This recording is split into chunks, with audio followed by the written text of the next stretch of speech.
Now to the most important part of every program. Today's guest is no stranger to the program, having been on twice, I think at least twice before. Our guest is Glenn Dayton with North Carolina Farm Bureau Insurance. Welcome, Glenn. Thanks, Glenn. Thanks. I appreciate having me, Rick. Now, I know you came and we talked about auto insurance. And Yes. That varies from, I handled a lot of automobile liability in Florida, but it varies from state to state. And you covered North Carolina auto insurance, and I think we talked about if you got a frozen pipe, or we talked home insurance. Yes, we did. And are those the two times you've been on? Yes, sir. Okay, I wasn't sure. Today we're talking about the one thing people, you always hear they don't like to talk about it. I don't know if that's true or not, and that's life insurance. Absolutely. As an individual, auto insurance, yeah, home insurance, yeah, but insuring your life, that kind of means that there's an end coming at some point. Sometimes it can come sooner than you hope. Absolutely. Is that as a professional, is that a harder subject to broach with people? You'd be surprised, because I ask every one of my clients about their auto insurance, their home insurance, but I delve deeper and I ask them, who do they have their life insurance with? Right. If you'll notice this morning, I don't have my vehicle. I've got the rental vehicle out there. Oh, that's right. I didn't plan to have the accident Saturday evening on the way home from the parade, but I have a plan. Right. Because if that accident would have been severe, my family would have been taken care of. Sure. That's what life insurance is about. And I guess, that kind of answers my first question, why buy life insurance? Because you just don't know what corner. There's many reasons. We could spend 10 shows on the various reasons that people buy life insurance. But I think, whether you're a business owner and you're trying to protect a partner, Sure. whether you're a wife or a husband trying to protect a spouse, whether you're a grandparent thinking of a grandchild, the most important thing and reason why I stress the importance of life insurance is because we have a responsibility. I'm speaking to the parents out there today. We have a responsibility to create legacy for our children. Sure. We teach them about, where to go to church. We teach them how to act, what's right, what's wrong. They also are looking at us, and buying life insurance and protecting the family can lead to a legacy of positiveness. In other words, they can see the positive effect of having a life insurance plan if something was to happen to you versus if you didn't have one. So creating a legacy, I call it making your mark, is vitally important. It's educating the youth today, being that example. Because they look at us, they watch the walk. They don't just listen to the talk. I hope not. No, I'm teasing. My sons would have got a chuckle out of that. What is the tax treatment? And I've always wondered, what is the tax treatment of life insurance? That's a good question. The tax treatment typically, 99% of the time, is tax-free, okay? Now, there are instances where businesses buy insurance, and if they're owners, Keyman, buy-sell agreements, and so forth.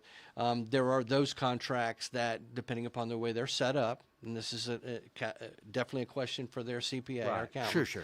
But that can result, the death benefit can result in a taxable situation.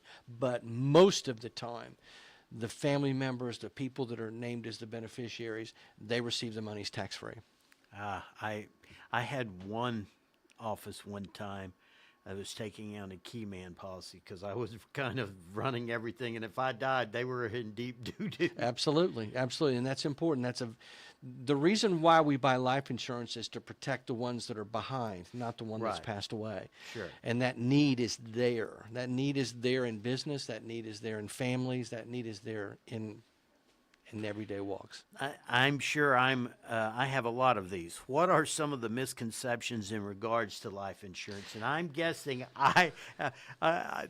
to me that would be such a hard topic. Let's talk about you dying.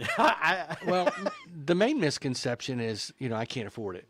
It's got to be expensive. Right. You're talking about giving someone $500,000, for instance, or even $100,000. That could just be outrageously priced. The truth is, plans can be designed to be affordable, to make sure that needs are to be taken.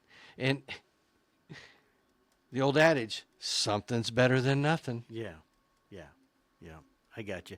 Are you ever suspicious when a spouse goes to take out life insurance on their other spouse and they're fighting in front of you? Do you think, I wonder if he's Well, that's why we have cell phones and video. You know? I've watched too many murder mysteries where one spouse gets the other spouse. Well, to tell you the truth, there are limits. I mean, if you're buying a certain amount for a spouse, you Right. need to buy an equal amount for the other spouse. Well, that covers you. Absolutely. I'll have to remember that one. Absolutely. That's a great tip, Packy. That's a good tip for both of us. Folks, today's guest is Glenn Dayton with North Carolina Farm Bureau Insurance. We'll be right back after these commercial messages. Thank you so much for listening. Folks, today we're talking all things life insurance. There is an incoming, sometimes a little sooner than we had hoped. Our guest is Glenn Dayton with North Carolina Farm Bureau Insurance. Again, welcome, Glenn. Thanks again, Rick. I trust Glenn with my insurance. That's why I always enjoy having him coming on the program. How is the amount of life insurance determined? Because that's got to be kind of a personal decision. No, absolutely. And I think that's important, why you need to speak with a professional, be it myself or someone else in the industry, because they're going to ask the right questions. They're going to find out what is the need for the life insurance, how much income has to be replaced upon that untimely death, because income is probably the most important. If you're depending on $50,000, $40,000, $30,000 from a spouse right now, and they were to be gone, the rule of thumb, 10 times the figure, Yeah. 10 times 30, 300,000, 10 times 50, 500,000, because how many years do you want to be replaced as far as income is concerned? But there's multitude of other reasons. There could be a situation where we have to cover a mortgage. We have to take care of, taxable situations with estates. There's lots of different ways to determine it. At what age, and this is a good question, at what age should a life insurance plan be considered? That's a good question. I don't know if it can be defined as an age. I think at what time are you financially responsible for a thing, whether it be for a spouse or a family, or if you have a financial obligation that you're responsible for. That would be the time that you would want to consider life insurance. Remember, the older you are, the more expensive it is. We're closer to that day. Payoff day. All right. Let's say I have my life insurance plan. How often should I review? That's a great question. It's gonna depend on the relationship you have with the professional. I try to review minimum every 2 years, but a lot of my clients want to come in. They want to sit down. They want to talk about the changes in life, because the changes in life is what really prods the need for the amounts of life insurance. They need to make sure it's still in check, whether we need to take away, whether we need to add. And I said take away, because if that's the case, there's no use in paying for 1 penny more for insurance than you need to. The mortgage is paid off, so we don't need to worry about Bingo. that. Yeah, Bingo. that's a great example. Thanks. What is the difference in buying life insurance online versus through a professional such as yourself? Well, that's a great question. I don't know that you're going to be able to get the service, get the quality and the questions asked to you online. You'll be able to answer questions so that they can give you a quote, but where do you come to determine yourself on how much life insurance is really necessary and needed? And also, when it comes time and you want that check for your family, you want to make sure that it's delivered. I've had horror cases. I've heard of horror cases where insurance companies are bought by other insurance companies, which are bought by other insurance companies, and then who knows where the life insurance number is or policy number is. So it's important to deal with someone professionally. Now, let's say someone passes and they have life insurance. How does that play out? Do y'all contact them? Do they contact you? I mean, and it probably is random and varies. And is there any type of norm there? in our community, okay, and I'm talking about Georgia community, Sure. North Carolina mountain community, it's so small. Everybody knows everybody, and most likely we're going to hear.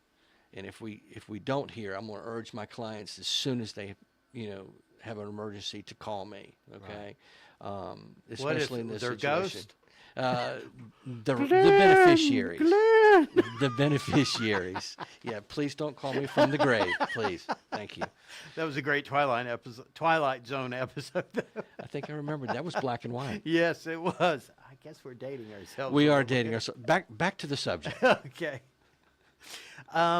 If someone has been toying with the idea of, you know what, I've got some responsibilities now, I'm married, I have kids, how can they find you? How can they reach out and find you? What's your contact information? Oh, absolutely. They can reach me via email. My email is glenn.dayton, that's Glenn.Dayton at ncfbins.com. That's short for North Carolina Farm Bureau Insurance.com. All right. They can reach me on my cell phone, 828-835-0960. Or they can call me at the office. I'm there from 8:30. Well, actually, I'm there from 7:30. You've known Rick. Yeah, You've caught me out yeah, early sometimes, but from 7:30 to 5. And the office number is 828-389-8063. But that personal cell, if they want to speak with you directly, is 828-835-0960. Yes, and I want to stress, call me anytime. I mean, I had a client that needed me the day after Thanksgiving. I put my muck boots on and headed out the day after Thanksgiving. That's because they called me on my cell Sure, phone. sure. That's- Very good. Personalized service. That really is the difference between something internet-based and hiring an actual human being. Absolutely. Huge difference. What if life insurance is offered or provided by an employer? Because I've seen that. My wife absolutely. works with these as an educator, and I think there's something as an Sure. educator. Sure. What- And normally when that happens, they do provide, and that's a group life insurance policy that's owned by the employer, okay? So they have the right to continue that every year in financial times when times are tight. They also can cut things, and life insurance could be one program that they could cut out for the employee, but it's mainly owned by the employer, and usually it's 1 to 1.5 times the annual income of the individual. Here's the kicker. That insurance is only as good as while you're working there. When you leave, say bye-bye to their life insurance. Oh, and then if you try and go out and get it, and it's been years, you might, That's a good point, Rick, because there's a couple of reasons for waiting. I'm too young. I don't need life insurance. You know, yes, you might not need it right now as a 20-year-old, but you will need it as a 40, 45-year-old. Do you want to wait and pay the premium? You know, and worse off, what if you develop a health condition that doesn't allow you to purchase life insurance because you have to buy it with your body? You can't buy life insurance with your checkbook. Yes, you have to write the premiums. Sounds like a combo deal there. Right, there is. But if you have health conditions that could prevent you from getting life insurance, that's not a good thing. Don't wait. So it sounds like life insurance is as important as your home or auto insurance. It's just another aspect of your life. Well, I would tend to believe that. I would also say that for that family that's lost a father, that's lost a wife, that's lost a mother, I would say it's more valuable than the automobile insurance and the home insurance. Yeah, you can always figure a way to get another home or another car. But that breadwinner, so to speak, How are you going to pay for it? that's a difficult one. Life insurance, tough topic. It's not a subject that everybody wants to talk about. But come in, have a cup of coffee, sit down, and talk to me. Let's say I'm considering getting life insurance, and I call you at 828-835-0960. I'd take it. I'd come into your office. I'd sit down, and I'm a huge coffee drinker. I'd get a cup of coffee. What kind of questions can I expect? I'm guessing there's got to be some health questions. We're going to find out basically what kind of health picture you are in. Okay. We're going to ask a bunch of health questions. We're going to have some tests run. Might take some, various samples, urine samples, blood work, and so forth. But we're going to determine the best rate possible that you can qualify for and get close to that magical number, that amount, that determinant of your legacy, the mark that you want to make. How is the rate established? I guess based on age and health. Any other factors? It's also going to be based upon whether it's whole life, whether it's term, whether you need to purchase a policy for your life, for the course of your life, and Right. pay for final expenses at the end, or whether you need a specific amount of insurance protection to cover a certain time period or financial need. We're down to about a minute. Term versus Whole life. whole life. Yes. Got Yes. a minute. Whole life builds cash values, okay? It also gives you a predetermined time in the future where your premiums stop and your life insurance goes on. Okay. Term insurance is a predetermined time, like 10-year, 20-year, or 30-year, where you're going to pay premiums. Right. But then if you want to continue it thereafter, it goes up every year It's and like, drastically. it's like renting. You can either buy the Absolutely. home or you can rent the home. Absolutely. And long term, it may have been better to have bought. Normally, in what I do in recommendations is, depending upon the age and the need, you do a hybrid. Hybrid, yes. Yeah, you do a little bit mixture of both in the same policy. I didn't even think about that. That's pretty good. Well, Glenn, I always enjoy y'all coming on. And when I say y'all, North Carolina Farm Bureau Insurance, your number again is 828-835-0960. Absolutely. And what's your office number there over at North Carolina Farm Bureau Insurance? 828-389-8063. Thanks for having me, Rick. I appreciate it. As always, Glenn, it's a pleasure, and I learn a lot. I always pick shows that I find interesting, something I want to learn more about. Well, I think you're the first person that's said life insurance is interesting. Thank y'all for listening. Thank you.